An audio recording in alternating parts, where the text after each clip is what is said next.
Since ancient times, we've looked into the night skies and wondered, how far do the stars stretch out into space? And what's beyond them? In modern times, we built giant telescopes that have allowed us to cast our gaze deep into the universe. Astronomers have been able to look back to near the time of its birth. They've reconstructed the course of cosmic history in astonishing detail. From intensive computer modeling and myriad close observations, they've uncovered important clues to its ongoing evolution. Many now conclude that what we can see, the stars and galaxies that stretch out to the limits of our vision, represent only a small fraction of all there is. Does the universe go on forever? Where do we fit within it? And how would the great thinkers have wrapped their brains around the far-out ideas on today's cutting edge?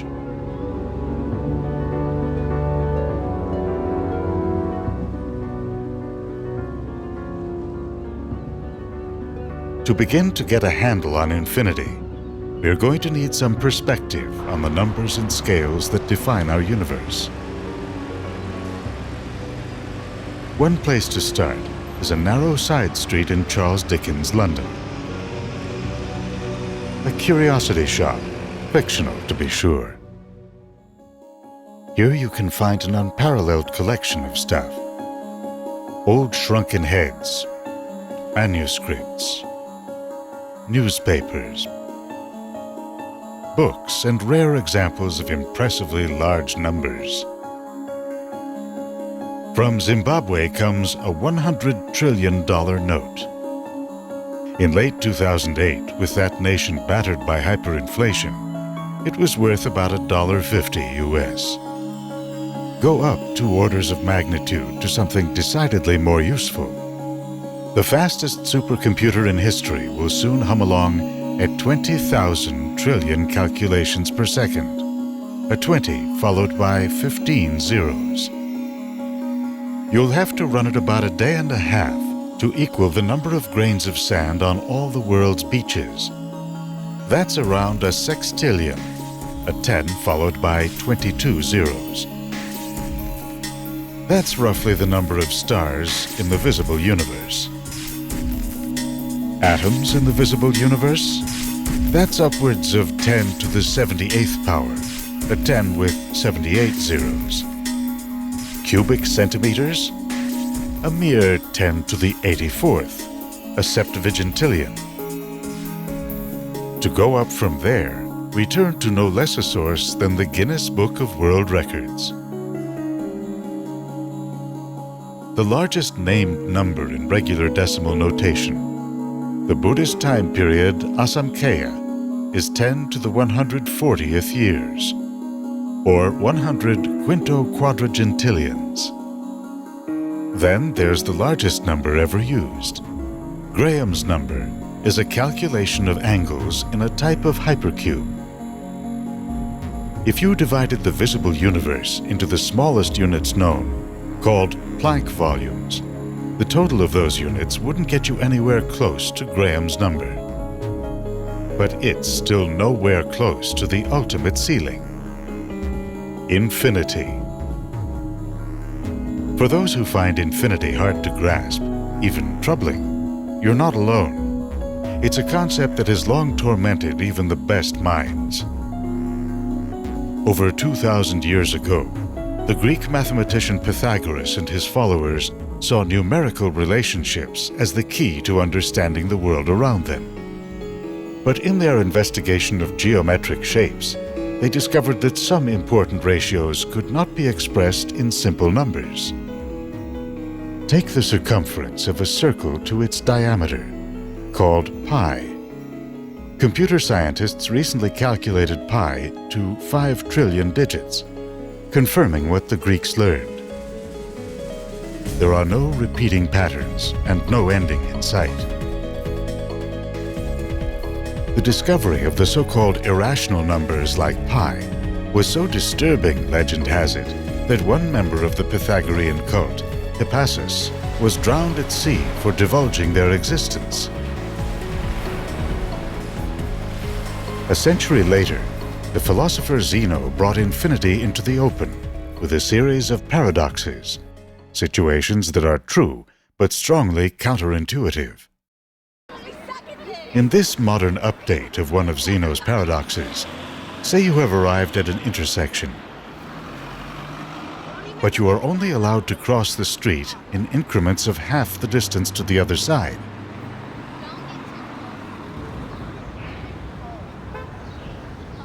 So to cross this finite distance, you must take an infinite number of steps.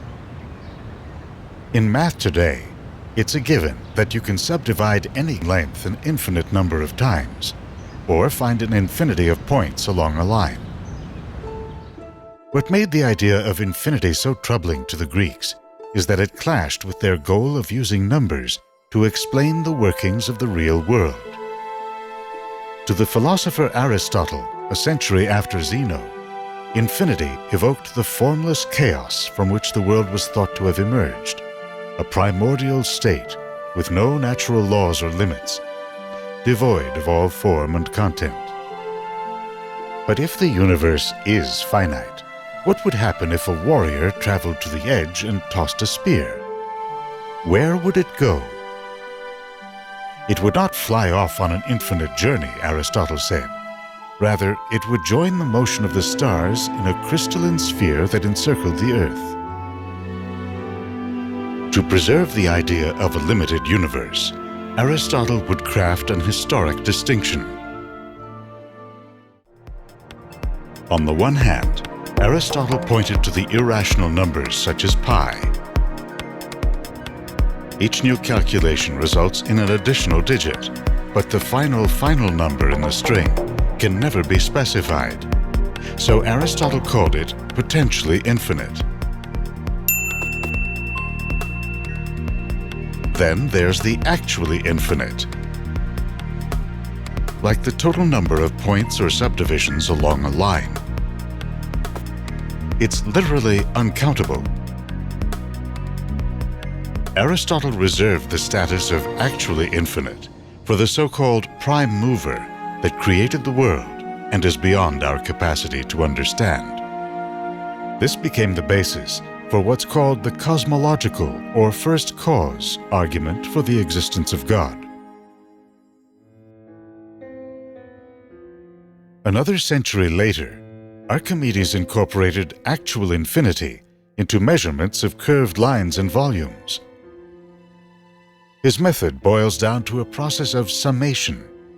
Place a triangle inside a circle, turn it into a square, then a pentagon, and so on. As the number of sides increases to infinity, their combined lengths equal the circumference of the circle. By slicing and dicing curves into an infinite number of straight lines, he was able to compare a variety of curves, areas, and volumes. Archimedes anticipated techniques developed 2,000 years later. And yet his ideas on infinity did not carry forward, due to what the author David Foster Wallace described as a mathematical allergy that developed in response to Aristotle's potential infinity. It was Aristotle's ideas that passed into the Christian era, along with his cosmology, with Earth seated firmly at the center. That view was not universal. Islamic, Hindu, and even some Western thinkers posed alternate views that included infinite space. In European circles, the issue of infinity resurfaced during the Renaissance. In 1543, the Polish astronomer Nicholas Copernicus argued that Earth orbits the Sun, not the other way around. The old Greek spheres began to fall by the wayside when a distant supernova, then a comet, were spotted by the astronomer Tycho Brahe. These objects seemed to behave independently of the other stars.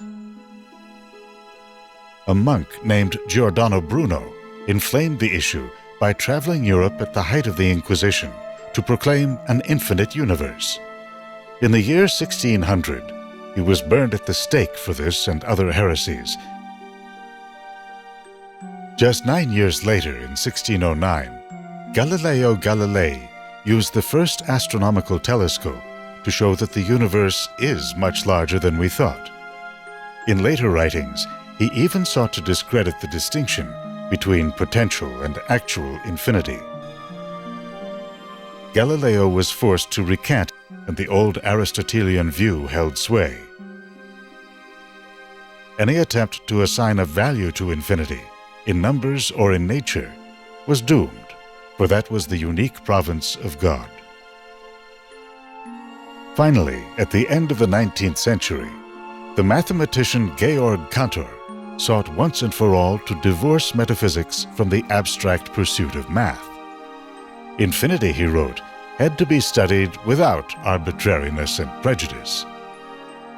He became known for folding finite and infinite numbers into a unified theory of number sets, considered a foundation of modern math. One of his defenders used a paradox to show how infinite sets are subject to concrete comparisons. Say you've come to stay at this grand hotel. You're in luck because here there is an infinite number of rooms. Oddly enough, you learn there are no vacancies. Fortunately, the manager says, "I can still check you in." He assigns you to room number 1 and directs you down the corridor. Wonderful. Thanks. Then he goes to work, shifting the guest in room 1 to room 2, room 2 to 3, 3 to 4, and so on. So in this hotel, there's a number set that includes an infinite number of guests and rooms. Then there's that same set plus you. 2 infinite sets, yet one is a subset of the other. Being able to use infinite sets of different sizes allowed mathematicians to design equations describing continuous motion and change over time. Echoing Aristotle, a critic of the new set theory suggested that the end of the corridor is still only a potential infinity, with God representing the only actual infinity. For those who pine for humble accommodations, we'll recommend an alternative later on. Even as mathematicians embraced infinity, astronomers in the early 20th century still saw a limited universe, centered on the galaxy, a flat disk of stars. Did the limits of our vision, like the horizon at sea, conceal an infinite universe beyond?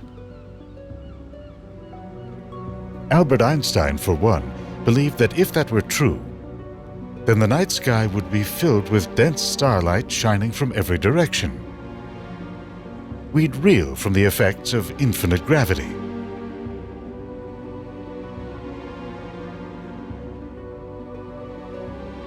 Arguing for a finite universe, he described a people living on the 2D surface of a sphere. To them, a beam of light moving through space would appear to go straight on an infinite journey. In fact, it follows a path determined by the overall gravity of the universe and curves back around. Like the old Greek spheres, this view of a static and limited universe began to fall by the wayside in the 1920s. Edwin Hubble and Milt Humason used the new 100-inch telescope on Mount Wilson in California to look at mysterious fuzzy patches of sky called nebulae. They found that these patches were galaxies like our own, and that some were very far away. What's more, they found that most are moving away from us. The farther out they looked, the faster the galaxies are moving. This fact, known as Hubble's law, led to an inescapable conclusion that the universe is expanding. Furthermore, if you run the clock back on this expansion, it appears that it all began in one singular moment. That moment has traditionally been described as an explosion. A Big Bang. How large the universe has gotten since then depends on how long it's been growing and how quickly.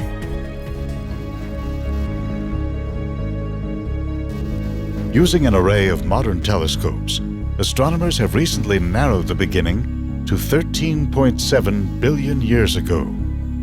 Taking into account the expansion of space ever since, the radius of the visible universe, the part we can see, has expanded out to 46 billion light years. These measurements have raised anew the ancient questions. What's beyond our cosmic horizons? Is there an edge? Or does it somehow go on forever? A new set of answers has emerged from a theory designed to address questions that arose from the original model of the Big Bang. For one, how did the universe get so large? The Hubble Deep Field contains images of infant galaxies at less than 10% of the age of the universe, near the edge of our cosmic horizons. By the time one of those galaxies reached maturity, it would have moved far, far beyond our horizon. And what of all the galaxies visible at its horizons? For another, how did the universe get so smooth? In every direction you look, the density of galaxies is the same on large scales.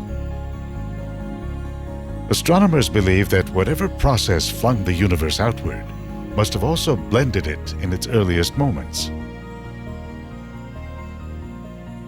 The theory that addresses these questions was based on the discovery that energy is constantly welling up from the vacuum of space in the form of particles of opposite charge, matter and antimatter.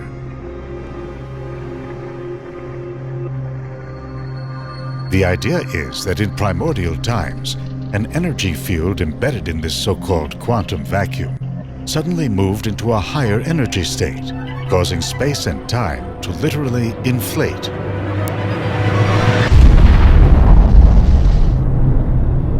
And our universe to burst forth.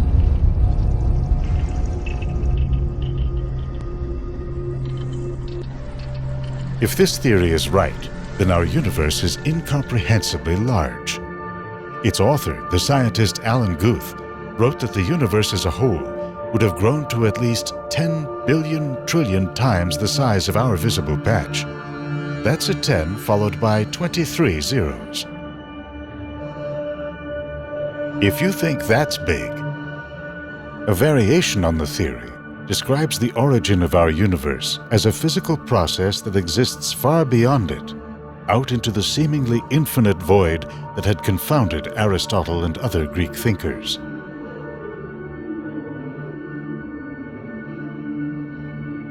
In that case, our universe would have inflated like a bubble and joined a stream of other bubble universes frothing up and expanding across an endless ocean of time and space. A related idea theorizes a cosmic landscape unfolding in vast fractal patterns. These new, more expansive visions of the cosmos are not without their paradoxes. Logically speaking, with infinite stars, infinite planets, infinite universes, you will also have infinite possibilities. The so-called infinite monkey theorem has its roots in Aristotle's attempts to illustrate the perils of thinking about infinity. Ask a monkey to type, or ask an infinite number of monkeys to type for an infinite amount of time. You're sure to get a lot of random letters. But there is a chance, however small, that somewhere, somehow, you'll get the full text of Shakespeare's Hamlet.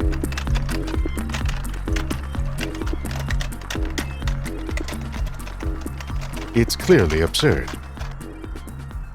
Then again, consider the increasingly strange nature of our universe, as suggested by some new observations. This is where we draw your attention from the famous Hotel Infinity to a less well-appointed alternative.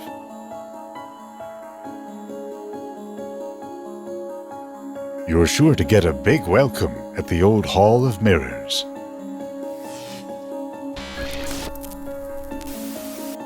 This ramshackle place would have thrown even the great thinkers for a loop. It represents a kind of optical illusion that may be present in our view of deep space, according to a new interpretation of data from one of the most important space satellites ever launched. WMAP was sent out to make precision measurements of radiation left over from a period about 300,000 years after the Big Bang. It revealed an intricate pattern of hot and cold spots, now thought to represent the seeds of the galaxy filaments and walls seen on large scales. The pattern was laid down by pressure waves that ricocheted through the expanding gas of the early universe. One group of scientists, looking at the sizes of these waves, suggested that some are actually mirror images of themselves. From this, they argue that the universe could be much smaller than we think. That's not the only strange new line of evidence. Tracking the movement of distant galaxies, astronomers found huge clusters moving at about 2 million miles per hour in the direction of the constellation Centaurus. With the results published in a top scientific journal, the astronomers describe an immense gravitational presence that may loom beyond our visible horizon, perhaps another universe that inflated near our own.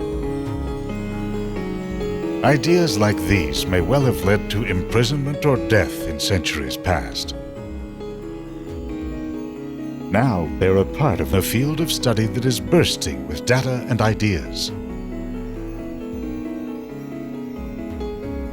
Cosmology, the study of the universe as a whole, has long been infused with metaphysics and philosophy. Today, it's steadily merging into the physical sciences.